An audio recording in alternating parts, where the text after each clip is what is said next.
2014 में ये photo publish होते ही वायरल हो गई थी। ये फोटो मालदीवियन मॉडल राउडा आतिफ की है। राउडा को a girl with rare beauty भी कहा गया क्योंकि उसकी आईज का कलर एक्वा ब्लू था। ये कलर उस नेशनैलिटी की लड़कियों में काफी कम पाया जाता है, बट 2017 में उसकी डेथ हो गई। She was found dead in her college dorm room. Her body was found hanging from a scarf. Police का कहना था कि उसने कमिट किया है, लेकिन उसके फैमिली मेंबर्स और उसके रिलेटिव्स ये मानने को तैयार नहीं थे। आखिर सच क्या था? Police claimed Rauda's death was suicide, but there's substantial evidence that points to murder. Was it suicide or murder? Let's find out.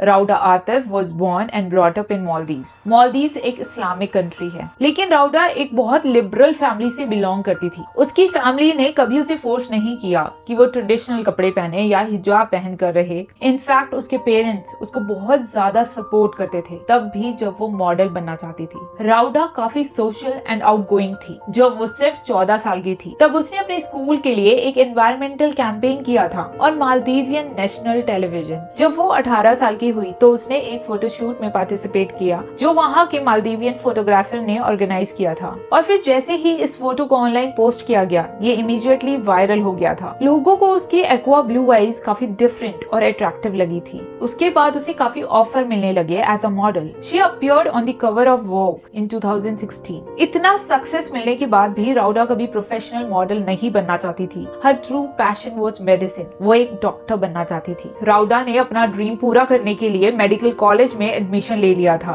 Eight Islami Bank Medical College in Rajshahi Bangladesh. इसके लिए वो अपने होम कंट्री मालदीव से बांग्लादेश आ गई थी, जहां उसके कुछ रिलेटिव्स भी रहते थे। बांग्लादेश में पढ़ने के लिए उसने कुछ मुस्लिम क्लोथ्स खरीदे क्योंकि वहां पर ड्रेस कोड बहुत स्ट्रिक्ट था। Still she was attracting attention. वो काफी डिफरेंट दिखती थी, चार्मिंग थी। कुछ लोगों को वहाँ राउडा की लाइफस्टाइल से प्रॉब्लम थी। बांग्लादेश में लोग ट्रेडिशनल वैल्यूज में ज्यादा मानते हैं और मॉडलिंग को काफी इंडिसेंट ऑक्यूपेशन समझा जाता है। राउडा का बिहेवियर काफी कूल और फ्रेंडली था। किसी ने भी उसे कभी उदास नहीं देखा था। Smiling all the time in the shoot. There was some spark. Trust me, there was some spark on her eyes. तो उसका सुसाइड करना एक शॉकिंग न्यूज थी और कोई भी उस पर विश्वास नहीं कर पा रहा था।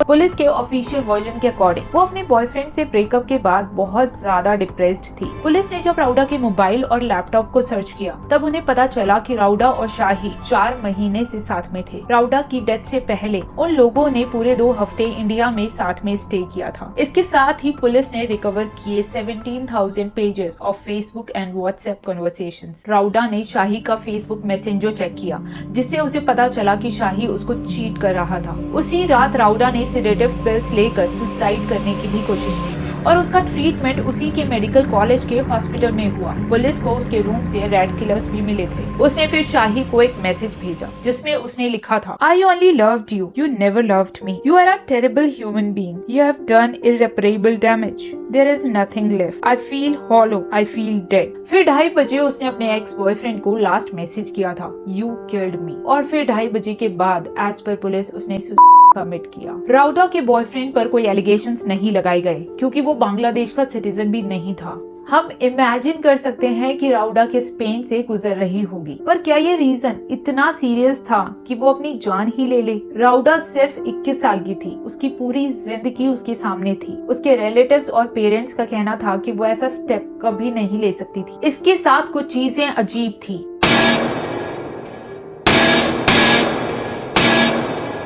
राउडा की बॉडी पर स्ट्रेंज मार्क्स थे और इसका भी कोई फोटोग्राफिक एविडेंस नहीं मिला कि वो बॉडी फैन पर लटकी हुई थी। एक्चुअली जब पुलिस वहाँ पर पहुंची थी, the dead girl was already on the bed. College वालों का कहना था कि उसकी फ्रेंड सीरत ने दरवाजे की माइनर ओपनिंग से उसकी बॉडी को देखा था और तभी उसने शोर मचाया और जैसे ही वहाँ बाकी लोग इकट्ठा हुए, सबने मिलकर उस दरवाजे को पुश किया और फिर पंखे से उस बॉडी को उतार दिया। पर इस बात में कितनी सच्चाई थी, क्योंकि ना ना तो वो दरवाजा टूटा था, वो बिल्कुल ठीक ठाक था, ना ही जो अंदर के लॉक्स थे, जो कुंडियां थी, उन पर कोई क्रैक आया, वो भी बिल्कुल ठीक अपने नॉर्मल पोजीशन में थे। और वो फैन भी बिल्कुल सही था, फैन पर भी कोई क्रैक नहीं आया था। इस केस के सभी आई विटनेसेस झूठ बोल रहे थे, पर वो ऐसा क्यों कर रहे थे? ऐसा भी तो हो सकता है कि कोई जानने वाला ही रूम में आया और उसने राउडा का गला दबाया और फिर वो अननोटिस्ड ही निकल गया। राउडा के father Mohammed Athif is confident that it was a murder. I could not believe that she would hang herself or she would kill herself or anything like that.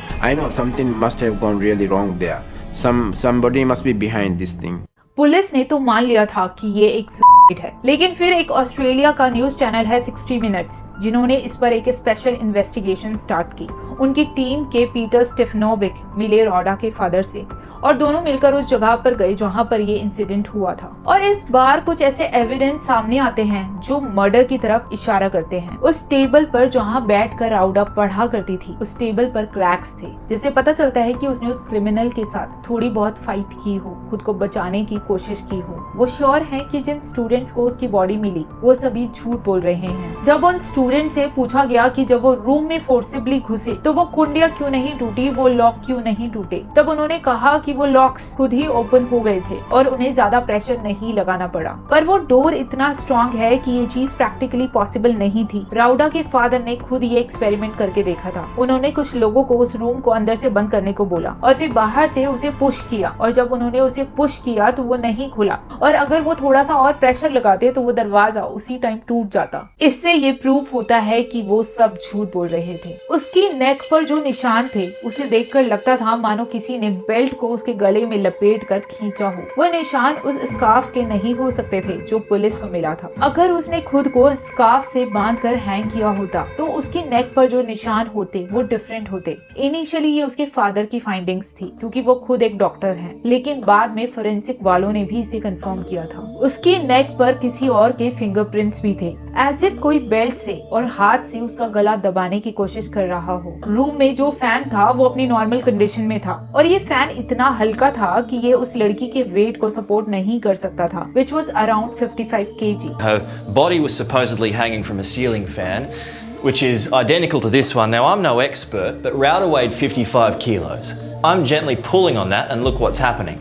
If 55 kilos was hanging from that, then surely the fan would come down. राउडा के father Mohammed Atif को एक लड़की पर शक था। Death के एक दिन पहले राउडा ने अपने फादर को बताया था कि उसके एक्स फ्रेंड्स ने उसके जूस में कुछ सेडेटिव्स मिला दिए थे, जिसकी वजह से वो बेहोश हो गई थी। पुलिस का कहना था कि राउडा ने वो सेडेटिव्स खुद लिए थे क्योंकि वो अपनी लाइफ खत्म करना चाहती थी। वो अपने फादर को अपसेट नहीं करना चाहती थी, इसलिए शायद उसने झूठ बोला होगा। पर मोहम्मद आतिफ को इस बात पर यकीन नहीं है। उनका कहना है कि उनकी बेटी उनसे झूठ नहीं बोल सकती, और अगर वो सच बोल रही थी तो इससे प्रूफ होता है कि कोई तो था जो राउडा को मारना चाहता था, एंड ही और she wanted it to look like a suicide. काफी सवाल हैं इस केस में। लड़की के फादर ने एक लॉ सूट भी फाइल किया था सीरत के अगेंस्ट, क्योंकि उनका मानना था she might have killed her out of jealousy. पर पुलिस को इसका कोई एविडेंस नहीं मिला। उनकी चैट से सिर्फ इतना पता चला कि वो अच्छे टर्म्स पर नहीं थे, काफी बार लड़ाइयाँ हो चुकी थी। इस केस को इन्वेस्टिगेट किया था वहाँ की लोकल पुलिस और क्राइम इन्वेस्टिगेशन डिपार्टमेंट ने, जिन्होंने अपनी फाइनल रिपोर्ट में ये सजेस्ट किया था कि ये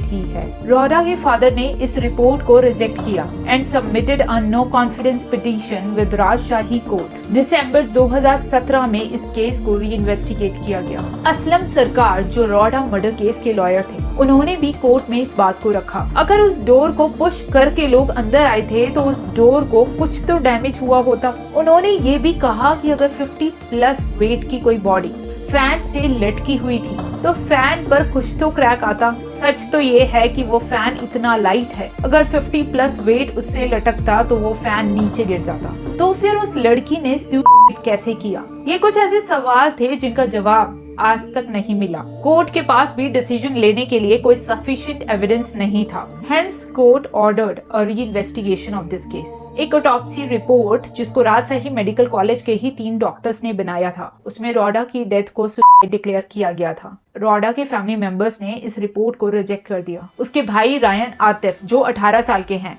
उनका भी यही कहना था कि उनकी बहन कभी सुसाइड कर ही नहीं सकती। He said Rhoda was a happy girl with a bright future and a promising career ahead of her. She was friendly, light-hearted and full of life. Ryan का ये भी कहना था कि बांग्लादेश में पहले भी काफी सारे मर्डर्स हुए हैं जिनको सुसाइड का रूप दिया गया था और इन सब के पीछे इस्लामिक एक्सट्रीमिस्ट का हाथ था। रायन का मानना था कि उसकी बहन एक मुस्लिम थी, लेकिन उसके साथ ही वो एक सक्सेसफुल मॉडल भी थी। उसको टारगेट किया गया क्योंकि उसने बुली किए जाने वाले विक्टिम्स के खिलाफ आवाज उठाई थी। ही सेड कि उसको क्रिटिसाइज किया जाता था जीन्स पहनने के लिए। उसे कई बार ये कहा गया कि ये मुस्लिम कॉलेज है और वो यहाँ पर ऐसे कपड़े नहीं पहन सकती। This college had a lot of extremist connections and support. He said her style of clothing was branded as immodest and un-Islamic, even though she adhered to the dress code in the college premises by wearing a veil covering her face. इन सब को देखने के बाद ऐसा लग रहा था मानो कॉलेज एडमिनिस्ट्रेशन और पुलिस वाले कुछ छुपा रहे हैं। जब 60 मिनट्स ऑस्ट्रेलिया ने अपनी स्पेशल इन्वेस्टिगेशन शुरू की बांग्लादेश में, तब उनकी इन्वेस्टिगेशन को भी बार बार इंटरप्ट किया गया। उन्हें पुलिस और कॉलेज एडमिनिस्ट्रेशन से सपोर्ट नहीं मिला। They were facing so much resistance. उनके जर्नलिस्ट को बार बार इस इन्वेस्टिगेशन को रोकने के लिए कहा गया। They were asked to stop filming. इसके साथ ही पुलिस ने उनको बिल्कुल भी सपोर्ट नहीं किया। इनफैक्ट उनसे उनके पासपोर्ट ले लिए गए और उन्हें होटल में ही रहने को कहा गया। हमने इस केस से जुड़ी हर डिटेल को कवर करने की कोशिश की है। आई नो हर डिटेल को जानने के बाद भी किसी कंक्लूजन पर पहुंचना मुश्किल है, but still I would like to know what you think. Was it suicide or murder? आपको क्या लगता है? Please let me know in the comment section. That's all for today. Thanks for watching.